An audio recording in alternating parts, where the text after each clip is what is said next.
dapat lembur biasanya.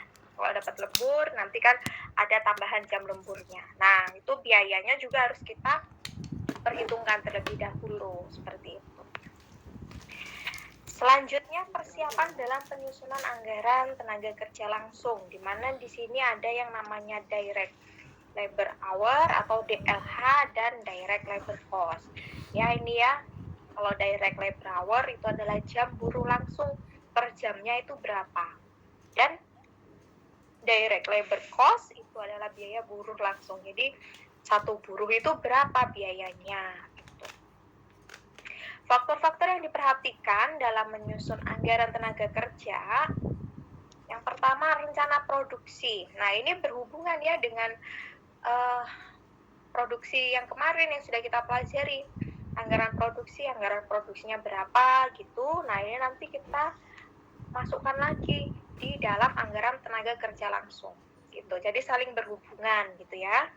Kemudian yang kedua, bagian atau departemen yang digunakan untuk melakukan proses produksi. Bagian apa yang kita gunakan?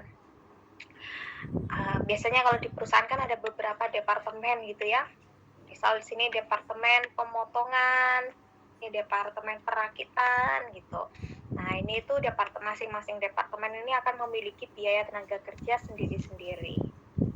Yang ketiga, standar penyelesaian produk waktu yang dibutuhkan untuk menghasilkan 1 unit produk. Standar penyelesaiannya berapa? Kayak tadi misal 10 tenaga kerja, ya toh. Nah, ini kerja dalam waktu 40 jam dalam 1 minggu, itu harus menghasilkan 400 unit, misal gitu. Itu standarnya.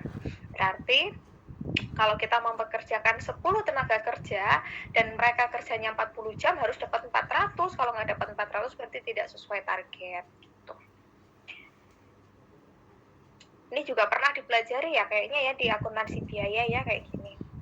Kemudian yang keempat, sistem upah yang digunakan ini bermacam-macam. Ada sistem upah menurut waktu per jam upah yang besarnya ditentukan berdasarkan jam standar tenaga kerja langsung dikalikan dengan tarif upah standar tenaga kerja langsung. Dari dilihat per jamnya, si A kerja berapa jam, per jamnya berapa.